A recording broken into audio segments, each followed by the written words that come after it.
한국의 양궁 훈련을 키운 3가지 자동차 기술을 좀 소개를 해드리려고 합니다. 네. 첫 번째는 이번 올림픽에 처음 도입되면서 상당히 그 호응을 얻었던 그런 거예요. 네. 바로 심박수 측정 장비입니다. 이번 올림픽은 영상 카메라를 통해서 선수들의 얼굴의 미세한 변화를 측정해서 실시간으로 심박수를 중계를 했죠. 선수들의 긴장감이 그대로 전달될 수가 있었는데요. 네. 여기서 놀라운 장면이 나왔어요. 네. 일반적으로 성인이 편안한 상태일 때 심박수가 분당 60에서 한 100회 정도라고 하거든요. 60에서. 그런데 대표팀의 남자 양궁 김우진 선수가 네. 70에서 90대 낮은 심박수를 아. 보였다고 해요. 그러니까 전 기계가 고장난 줄 알았어요. 진짜 침착한 거죠. 네네. 승부가 팽팽해지니까 뭐 상대팀 선수는 심박 뭐 160회 이렇게까지 올라가기도 했는데 이 정도면은 뭐 거의 트레드밀 그러니까 러닝머신을 뛰는 정도라고 하더라고요. 와. 상당히 숨이 찬 상태인데 네네. 김우진 선수는 너무 낮다 보니까 이게 올림픽 이후에 수면 상태 아니냐. 자는 게 아니냐. 심박수라는 네. 별명까지 얻었다고 예. 합니다. 그런데 이 심박수 측정 장비를 선수들은 올해 2월부터 이미 훈련에 적용을 해서 해왔거든요. 그래서 역시. 누구보다도 네. 익숙하게 대처를 할 수가 있었죠.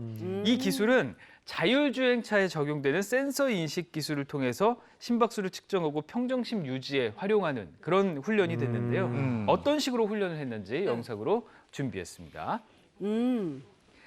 자, 대표팀 선수들이 실제 올림픽을 앞두고 훈련을 했던 모습이에요. 네. 보시면 아래로 숫자가 뜨고 있죠. 그렇죠. 저게 선수들의 현재 심박수 상태입니다. 아, 선수들의 얼굴에 혈관 수축에 따라서 미세한 색상 변화가 나타나거든요. 그걸 감지하고 네. 뇌파를 검출하는 겁니다. 근데 훈련을 하는 동안에도 심박수가 지금 보시면 아시겠지만 안정적이잖아요. 네, 분당 예. 100회를 넘어가지 않아요. 네. 저건 이제 훈련도 있지만 좀 타고난 것도 있는 것 팬 같아요. 쏘고 있고. 네, 원래 그러니까 심장이 잘 안 뛰는 거 아니에요? 원래 수면 심박수 태어나기를 그런 것 같은 느낌이 드는데 선수들 평정심 유지에 이런 심박수 측정 장비가 유용하게 쓰였던 건 사실입니다. 그런데 이제 선수들 신체에 직접 접촉을 해서 측정하는 건 불가능하니까 여기에 이제 자동차 센서 인식 기술이 들어가는 거예요. 이게 어떤 거냐면 자율주행 차량은 보통 이제 신호를 사람 눈처럼 인식을 하게 되거든요. 그러면서 자율주행을 하게 되는데 네. 차로도 그렇게 자연스럽게 변경을 하고 또 유턴도 하고 그게 아주 세밀한 센서 인식 기술입니다.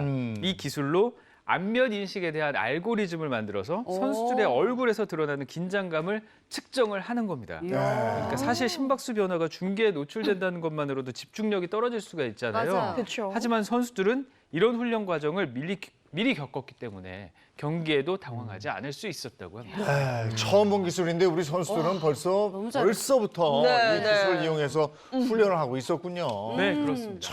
예. 자, 이제 두 번째 기술 소개를 해드릴 텐데요. 두 번째 기술은 바로 활과 관련된 기술입니다. 예. 사람마다 손 모양이 다르잖아요. 네. 손 모양이 다른 만큼 선수들이 자기 손에 적합한 활이 필요한데요. 그래서 활의 중심에 덧대는 일종의 그립이라고 하거든요. 이 그립을 선수들이 직접 만들었다고 해요. 네? 그동안에는 직접 깎았다고 합니다, 실제로. 그런데 문제는 활이 소모품이라 잘 부러질 수 있다는 건데요. 그러면 손에 맞지 않는 그립으로 경기를 하게 돼서 제 기량을 발휘하지 못하는 경우가 있다는 겁니다. 야, 그 올림픽 같은 큰 경기에서 그러면 진짜 낭패겠는데요. 그렇죠. 그래서 그걸 이제 타개를 하기 위해서 최신 기술이 적용이 된 겁니다. 바로 3차원 프린팅 기술을 통해서 이 활 손잡이 그립을 제작을 한 겁니다. 이 기술은 자동차 공장에서 부품 검사를 하거나 디자인 연구를 할 때 주로 많이 사용이 됐는데요. 국내 한 자동차 그룹에서 3차원 스캐너로 제작한 맞춤형 그립을 선수들에게 제공을 했다고 합니다. 이 3D 스캔은 지난 2016년 리우 올림픽부터 적용이 됐고요. 실제로 오진혁, 김우진 선수가 이 그립을 사용을 하고 있습니다. 그동안 선수들이 그립을 수작업으로 본인이 직접 했다는 네. 것도 굉장히 놀라운 놀랐어요. 사실이고요. 이제는 수작업으로 그렇게 할 필요도 없고 그쵸. 뭐 혹시 활이 부러지거나 해도 그립은 남아 있으니까 네, 그래서 맞아, 적용을 맞아. 하면 되고 네. 이런 과학이 숨어 있었군요. 신기했어요. 다음은요. 다음 기술은 바로 화살에 관한 기술입니다. 화살, 활이 중요하죠. 있으면 화살이 당연히 네네. 가잖아요. 그래서 아까 선수들이 직접 그립을 수작업으로 만든다는 네네. 얘기 해드렸잖아요. 그런데 화살도 선수들의 수작업이 필요합니다. 화살도요? 네네. 연필 뭐 심 깎듯이 그것도 네. 다 깎고 막. 그렇게 깎으려고? 이렇게 해요? 화살도?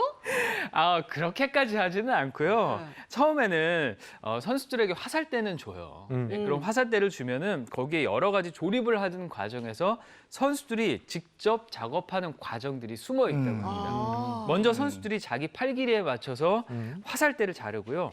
작고 날카로운 화살촉을 조립을 합니다. 그리고 아하. 화살 꼬리에 있는 깃도 각을 맞춰서 붙여주고요. 끝으로 화살대에 본인 소속과 이름을 쓰는 것으로 화살을 마무리가 됩니다. 그래요. 그런 말 있잖아요. 한 땀 한 땀. 그러니까. 정성스럽게 만드는 거네요. 한 척, 한 척. 그러니까요. 그렇게 한 땀 한 땀 만들어진 화살 잘 날아가는지 확인을 해봐야 합니다. 그 확인을 하는데 바로 이 머신이 사용이 되는데요. 수천 번씩 활 시위를 당기면서 테스트를 거쳐야 하거든요. 불량 화살이 없는지 걸러야 하기 때문이죠. 이제 첨단 기술 시대이기 때문에 최상의 품질 화살을 선별을 하기 위해서 우리나라 기술 슈팅 머신이라는 기계로 불량 화살을 찾아낼 수 있다고 슈팅 합니다. 머신. 네, 어떤 슈팅 기계인지 머신. 제가 화면으로 준비했거든요. 네. 화면 보시죠. 자, 바로 이 머신입니다. 화살이 관역을 향해서 정확하게 날아갑니다. 이게 슈팅 머신이 쏜 화살인데요. 이렇게 수차례 화살을 쏘면서 불량 화살을 걸러내고요. 최상의 품질의 화살을 적용을 하는 겁니다. 자동 충전 로봇 기술이 적용이 됐는데요. 이 기술은 전기차를 충전기 앞에 세우면 로봇팔이 차를 인식을 하고 충전을 하거든요.